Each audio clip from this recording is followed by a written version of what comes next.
Muy buenas tardes, bienvenidos a su canal 17. Les saluda desde Opiniones Pedro Corso. Hoy vamos a hablar con un amigo personal y un amigo de esta casa, con el doctor Carlos Sánchez Berzaín, politólogo y político boliviano, asilado, a quien ustedes conocen muy bien. Y mi amigo Pedro Guerra me dice con frecuencia, ¿cuándo vas a traer a Carlos para escuchar esa visión tan peculiar que él tiene en América Latina? Y de América Latina le quiero preguntar a Carlos. Carlos, como político que fuiste y politólogo que eres en la actualidad, aunque yo creo que la condición de político no se pierde nunca en la vida hasta que uno no parte al infinito, ¿por qué, a pesar de la influencia, el control, la manipulación que el castrismo, en mi opinión, castrochavismo en la tuya, ejerce sobre varios países de América Latina, en este caso Venezuela en primer lugar, Nicaragua, Bolivia, Argentina hasta recientemente y la sigue ejerciendo, en mi opinión, Brasil, México? ¿Por qué los opositores de esos países no denuncian la presencia de ese castrochavismo? ¿Por qué no advierten del riesgo y del peligro que encierran esas propuestas políticas para la democracia y la libertad de todos nosotros? Antes de contestarte el por qué, permíteme fijar siempre el marco de referencia de lo que vamos a hablar. Por supuesto. Y el marco de referencia está señalado por lo que es la historia de este siglo, en las Américas. Y la historia de este siglo muestra que el año 1999, al terminar el siglo pasado, había una sola dictadura, Cuba, que agonizaba en su periodo especial y que los 34 países democráticos de la región que empezaron a llevar adelante una política de Estado, una política internacional a partir de la primera cumbre de las Américas, celebrada el año 1994 aquí en Miami, y que luego aprobarían la Carta Democrática Interamericana, habían llegado al consenso de que la dictadura de Cuba se iba a extinguir rápidamente porque no era un peligro, no tenía ningún soporte. Consenso inspirado por la administración americana del presidente Clinton. Primer elemento.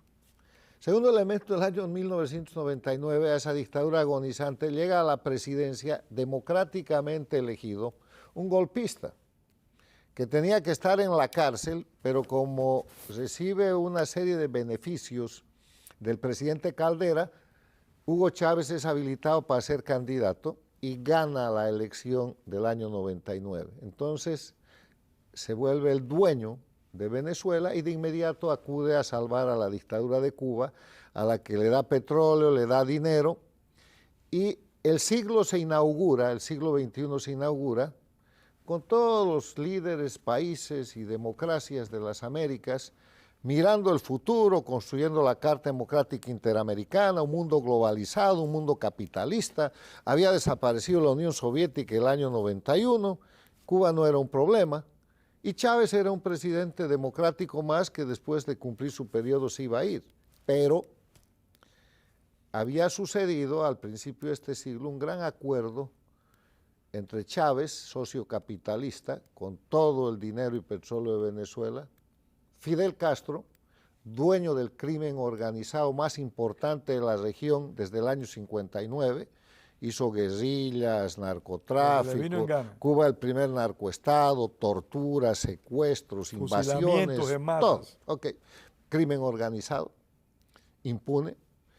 Y Lula da Silva, líder brasilero del Partido de los Trabajadores, que el año 1991, cuando cayó el muro de Berlín, se reunió rápidamente en Sao Paulo con Fidel Castro y a inspiración de Fidel Castro creó el Foro de Sao Paulo, con el propósito de que, habiendo sido derrotados en el eje de confrontación del comunismo contra el capitalismo, desaparecido el comunismo, que terminaría de certificarse con la implosión de la Unión Soviética, había que multiplicar los ejes de confrontación.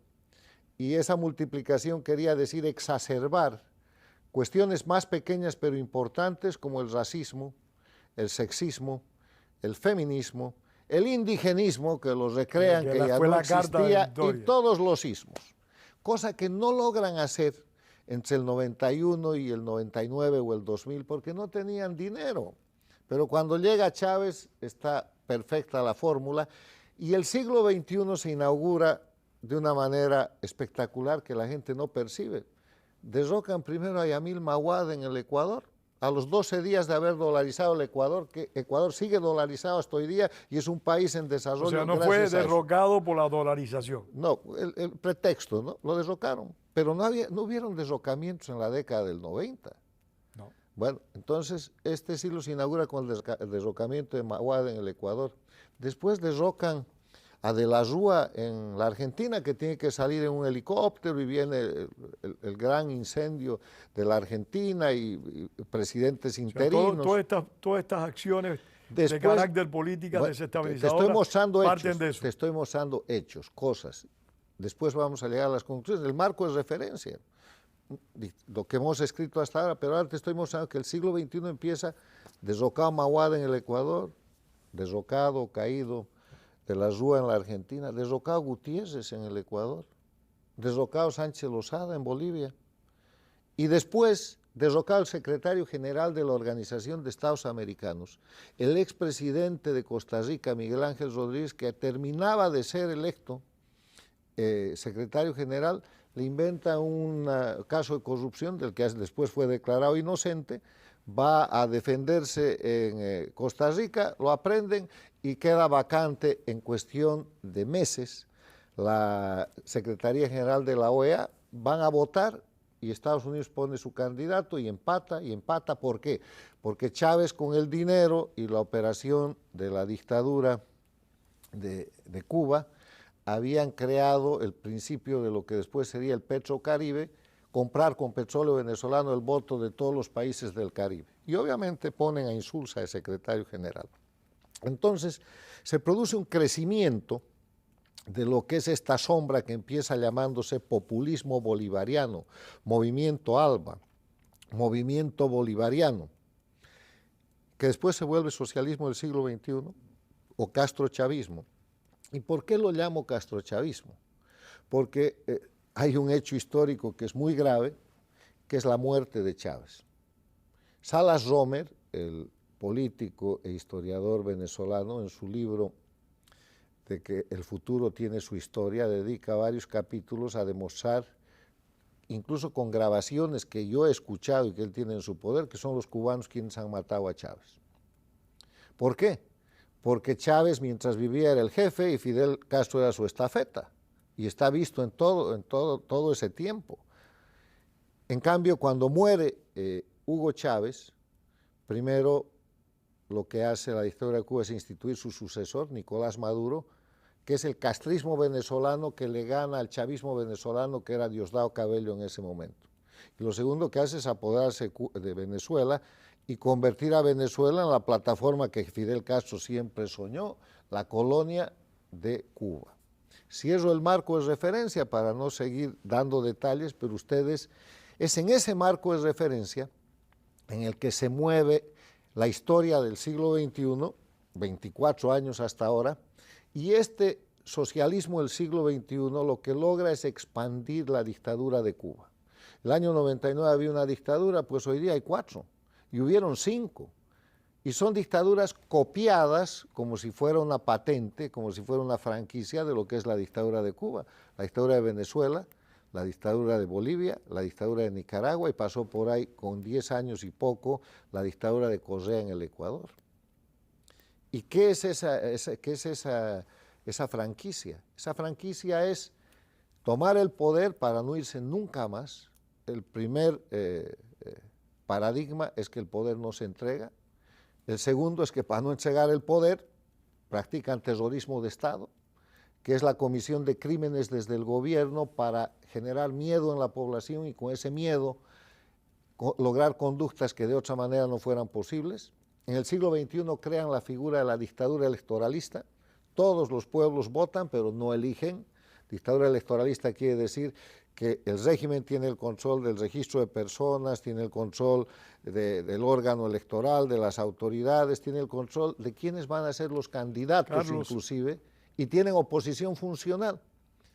Entonces, déjame terminar esto, han crecido las dictaduras, pero además de crecer las dictaduras, han creado gobiernos paradictatoriales. ¿Qué es eso? Gobiernos elegidos democráticamente en países democráticos que van a dejar el poder porque no tienen otra alternativa, pero que apenas toman el poder sirven a la dictadura de Cuba y sus satélites porque le deben el poder. Y esos son López Obrador de México, que ya se está yendo y que ojalá no deje en la señora Sheinbaum otra paradictatorial. Lula en el Brasil, que lo han sacado de la cárcel para llevarlo a ser presidente de nuevo. Petro en Colombia, que han convertido un guerrillero en un candidato financiado, documentadamente probado por su propio embajador en Venezuela, financiado por Venezuela, Cuba y por el narcotráfico. Y Boric en Chile, que ahora se ha desmarcado con su buen papel en el tema de la crisis de Venezuela, pero ha aumentado uno más, la señora Castro en Honduras, que acaba de romper el tratado de extradición por narcotráfico y apoya los crímenes y las violaciones que se producen en Venezuela, ha roto el tratado con Estados Unidos porque resulta que su familia había sido narco. Entonces, de eso se trata. ¿Qué es el eje de confrontación en las Américas? No, tengo que hacerte una pregunta. Esto no es un monólogo. No, dale, yo estoy para ti. Carlos, hay una situación que a mí me llama la atención mucho. Durante décadas, Fidel Castro manejó todo ese complot, él y algunos de sus asociados. Pero Fidel Castro murió. Raúl Castro no creo que esté en condiciones, ni por la edad ni por pretensiones, de manejar un aparato de estas características. ¿Tú crees que el actual dictador cubano, Miguel Díaz-Canel, es el que tiene el control y la manipulación de todo ese juego que tú denominas castrochavismo? Han creado un sistema. Castro tiene éxito porque se mueve en el marco de la Guerra Fría y la dictadura castrista era el centro de operaciones y el satélite de la Unión Soviética, que la mantuvo, la armó, la sostuvo internacionalmente y la usaba como plataforma para todas sus fechorías. O sea, en ese momento incluso había la disputa, te quiero recordar, entre el comunismo moscovita y el comunismo de Pekín, de la China. Que después, conflicto que hubo con bueno, que después se termina de distorsionar cuando en la gran política Nixon y Kissinger le dan a la China comunista la representación en las Naciones Unidas, desconocen a Taiwán y de esa manera bloquean a la Unión Soviética y contribuyen a la desaparición de la Unión Soviética. Entonces, Castro no es un tipo extraordinariamente genial, pero monta una mafia. Yo no sé si tú recuerdas el concepto de mafia. La mafia es una organización criminal que tiene como regla fundamental el mantener sus crímenes y proteger a sus miembros, o sea, poder total y protección de los miembros. Cuando cae y desaparece la Unión Soviética, pues viene el periodo especial, pero después llega un socio capitalista que he descrito que es Chávez, y esto da lugar a que Castro rearme su mafia, al punto que asesinan a Hugo Chávez, como lo dice Salas Romer, no lo digo yo. Y cuando logran eso y después Castro se muere, este es un sistema. ¿Sabes? Ha muerto Al Pacino, ha muerto, ¿cómo era el gran mafioso de...? El Padrino. Sí, pero aquí sigue habiendo mafia. En el mundo sigue habiendo mafia. Entonces ha muerto Castro, pero sigue habiendo mafia. Por eso es que lo que quería apuntar hace un momento, que el eje de confrontación en las Américas en el siglo XXI no es político. ¿Quién se cree hoy día el cuento de la revolución cubana o la revolución bolivariana o el proceso de revolución de cambio en Bolivia o la revolución sandinista? Son criminales. El eje de confrontación es el crimen que, cometiendo crímenes de todo tipo, todos los días, bajo una organización criminal que es transnacional, socialismo del siglo XXI, su sigla pseudopolítica, castrochavismo, su alias, tienen el poder y usan los estados para sus propósitos criminales, y en el otro lado está la libertad. La libertad, que quiere decir que la gente, en primer lugar, puede elegir lo que tiene que hacer, tiene derecho a ser propietario, tiene derecho a ganarse la vida y a prosperar, tiene derecho a ir donde quiera y tiene derecho a elegir sus gobernantes y a exigirles cuentas, porque la democracia tiene como fundamento la temporalidad en el ejercicio del mandato popular, soberano, y la rendición de cuentas. Tienen que gobernar bajo la ley, porque si no terminan en la cárcel. ¿Cómo podemos neutralizar esa mafia? Primero, identificándola, y voy ahora a responder tu pregunta. ¿Por qué la gente no dice que esto es el castrochavismo, el socialismo? Porque hay tres razones. Primero, porque gente de nuestra generación y anteriores y otros que vienen después, se formaron en el marco de la Guerra Fría y posterior en un mundillo en el que la narrativa de la Revolución Cubana presentó a estos criminales como el Che Guevara, como Castro el Fusilador, como todo ese grupo de criminales que inclusive se comieron a sus propios miembros, como si fueran unos héroes de una epopeya que hoy día ya nadie cree. Pero hay gente que no quiere regresar de ahí. Pero hay gente que ha regresado. Te doy dos ejemplos muy importantes. Mario Vargas Llosa era castrista. Mario Vargas Llosa empezó con el boom latinoamericano y ha regresado. El Gabo se quedó allá. Se quedó bien sembrado. Bueno, otro que ha regresado de ahí es Eduardo Galeano. Las venas abiertas de América Latina, gran bestseller de los 70, que predicaban y enseñaban en todas las universidades latinoamericanas. Yo tuve que tragarme aquello, pero culturalmente estaba bien. El socialismo, la sociología del cambio, con Marta Haniker y otros tipos de la época que hoy día están olvidados por la historia. Pues Galeano, después de haber escrito Las abiertas de América Latina, antes de morir, se dijo: esto es mentira. Esto no es una revolución, es un grupo de bandidos. Entonces, la primera razón es que hay gente que no quiere volver. Y la juventud tiene muy poca información. Yo he tenido... O sea, en los tiempos donde la información se supone que ha tenido más oportunidad de divulgación, de hacerse popular, es cuando menos información hay. Claro, porque no están recibiendo historia, están recibiendo la imagen de hoy día de una Cuba que está en la miseria y que sigue utilizando el eslogan del antiimperialismo. Dice, ¿por qué Cuba es pobre? Dice que porque hay embargo. Mentira, porque son una banda de ladrones que la pobreza es su negocio. Pero te voy a contestar la segunda razón. La segunda razón es porque la gente tiene miedo. Y esta es una organización criminal que extorsiona, que derroca y que mata. Te voy a poner los ejemplos de los últimos asesinatos del castrochavismo. El año pasado han matado al candidato ecuatoriano que estaba ganando la elección. Se sabe quiénes son los sicarios, pero nadie se atreve a señalar quiénes son los autores intelectuales. ¿A quién le convenía que muera Fernando Villavicencio, que hoy día sería presidente del Ecuador si no lo hubieran matado? Correa, el primer beneficiario. Ok. No, el castrochavismo, Cuba. Los cubanos han matado aquí en Estados Unidos gente de la resistencia y gente que se oponía abiertamente a la dictadura. Han matado al general Baduel siendo preso del régimen castrochavista de Venezuela cuando Baduel había salvado de un golpe de Estado a Chávez, pero lo han matado ahí. Han matado al alcalde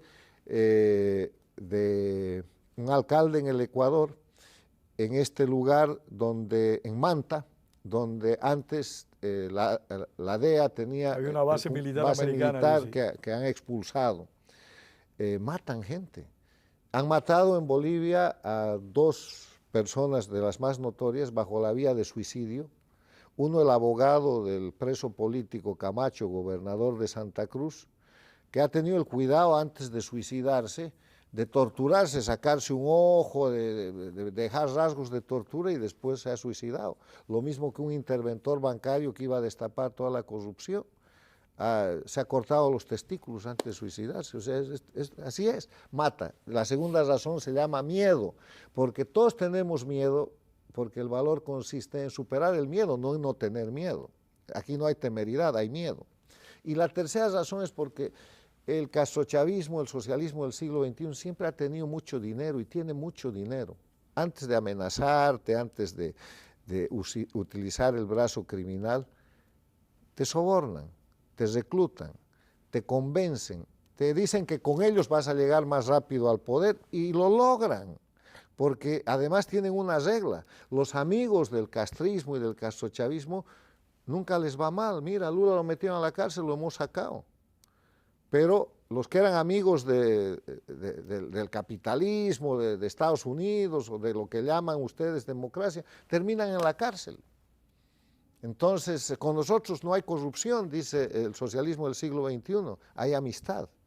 En democracia cualquier cosa te puede pasar. Mira, Evo Morales, impune en Bolivia tratando de ser candidato de nuevo cuando debería estar en la cárcel por narcotraficante, por asesino, por violador de menores y por 100 delitos más, por masacrador, por todo. Mira lo que pasa hoy día con Maduro en Venezuela. Lo están defendiendo a muerte porque saben que si pierden Venezuela es el principio del fin de la dictadura cubana. Entonces, el resultado es que, ¿qué hacer para arreglar esto? Primero, identificarlos.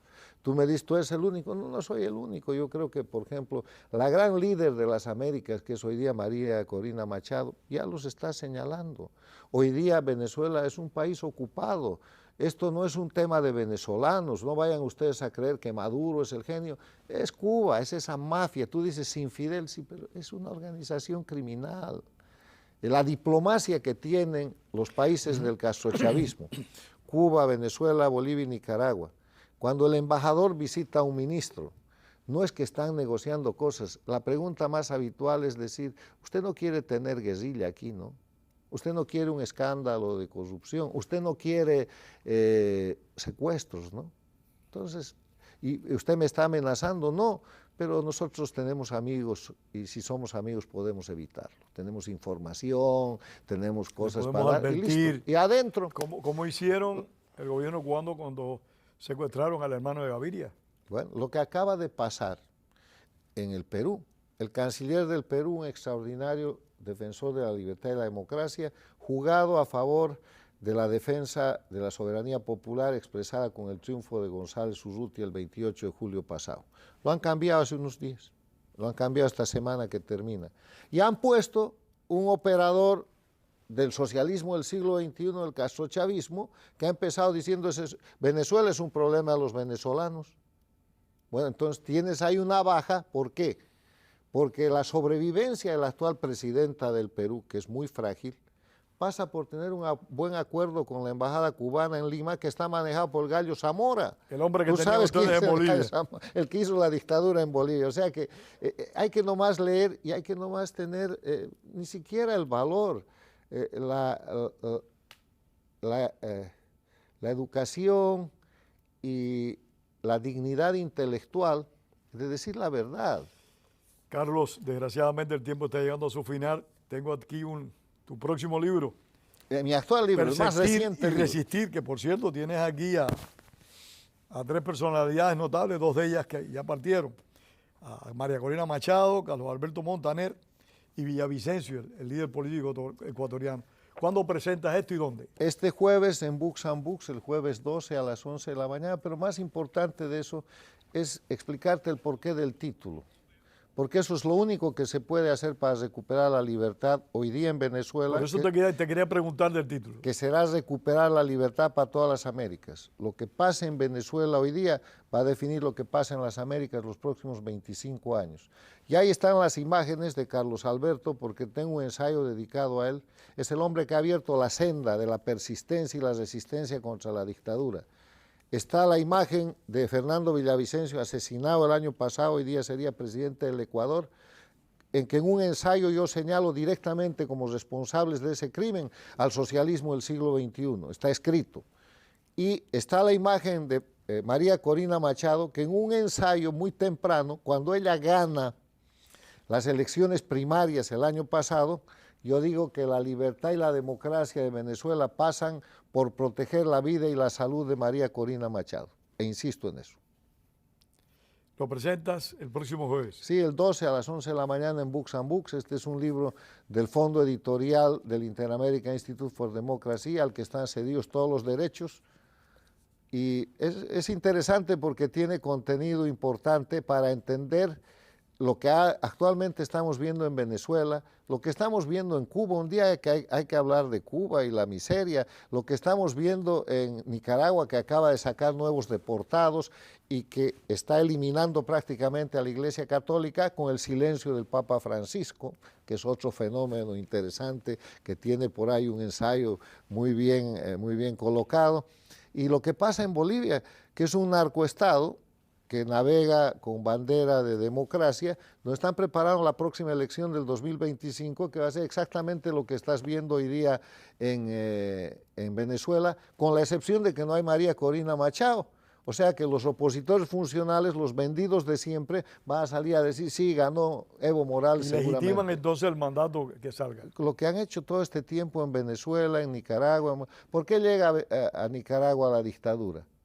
Porque un corrupto como el señor Alemán tiene que evitar ir a la cárcel, entonces le da todos los votos para que llegue al gobierno Ortega y ahí se monta la dictadura y después se vuelve opositor funcional, sigue ahí. Algunos apuntan, Carlos, identificando al régimen cubano como socialismo real. Algunos apuntan que Venezuela, si no logra salir de este paso, va a ir a padecer las mismas necesidades, carencias y riesgos que padecen los cubanos en el socialismo real. Mira, ¿se va a radicalizar el gobierno Maduro? Si Venezuela no sale de esto es Cuba 2, pero el problema no es de Venezuela. Ya hay 8 millones de venezolanos afuera, saldrán 2 o 3 más.